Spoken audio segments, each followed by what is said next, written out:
Hi there, this is Galen Martling, design team member with Unity Stamp Company. I am showing how to watercolor with color burst powders by Ken Oliver Crafts along with stamping by Unity.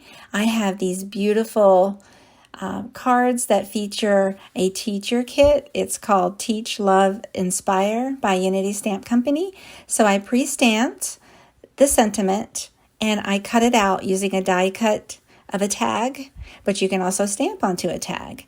I also stamp the apple. I use watercolor paper. I'm using 3 shades of Ken Oliver Crafts Color Burst. It's also co-branded My Favorite Things, and not sure if these colors are available, but Ken Oliver Crafts has lots of colors very similar. Basically an orange, a green, and a yellow. You go ahead and take a mini mister, which is a tiny spray bottle or your own spray bottle, and cover that paper with water. And then you want to go ahead and dab, not squeeze, but just dab or tap crystal color right over that water, and then add some more water using that mini mister or a spray bottle. Now, the crystals will be reactive with water later on, so you don't want to leave too much dry crystal left onto that card base. Try to dilute it as much as you can. It will still be vibrant and beautiful when it dries.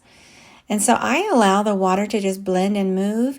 This will never be the same twice. It's always different. And so I did the same thing with a green and an orange and a yellow.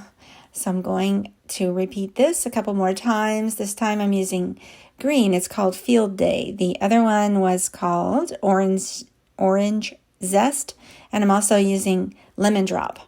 Not sure if those exact colors are there, but he's got almost exactly the same sorts of variations of colors. Ken Oliver does. And so now you just go ahead with that green, and you could see it's got some green and blue crystals in there, and it actually shows when it dries a little more turquoisey, more turquoise, blues in it, and greens all mixed together. I love it. I love the crystal powders. You're just surprised how it's going to turn out and what colors actually show up when you're finished with it. And so the yellow stayed more true to yellow. Sometimes there's a little bit of green or blue in it as well.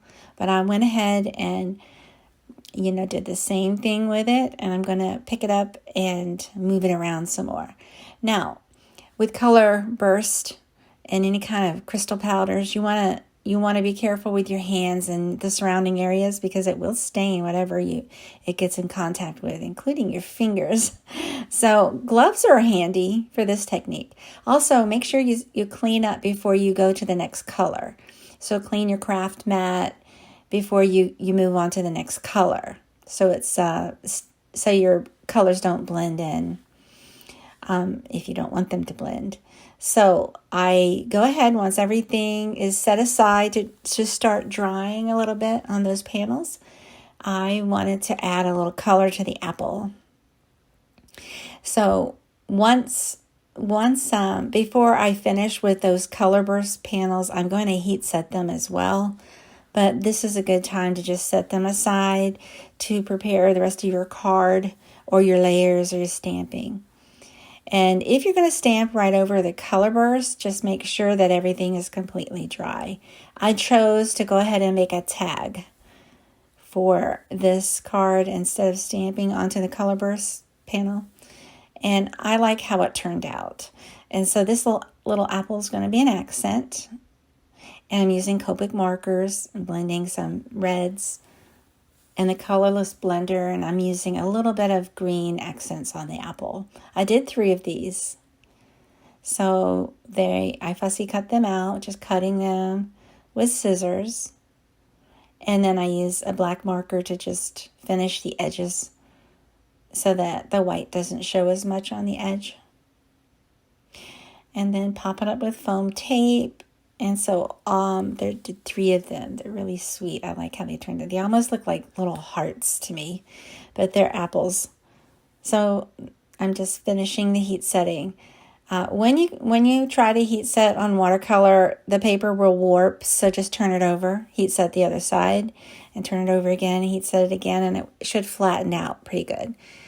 Now for this, I used an extra tacky tape, like a score tape, on the back side of that watercolor panel to place it onto the card base. And that's going to be my background. I have one different color for each of the cards. One turned out more orangey and the other vibrant yellow. And that field day actually turned more turquoise in this sample. Sometimes it's different. And then I just layered with foam tape the teacher tag that has cording on it and the apples. And that's it. It's really simple to do. It's messy, but it's easy. It's a good way to do multiple cards. So I hope you like this. I hope you give it a try. Thanks so much for watching. And if you would, please subscribe to my channel. Have a great day.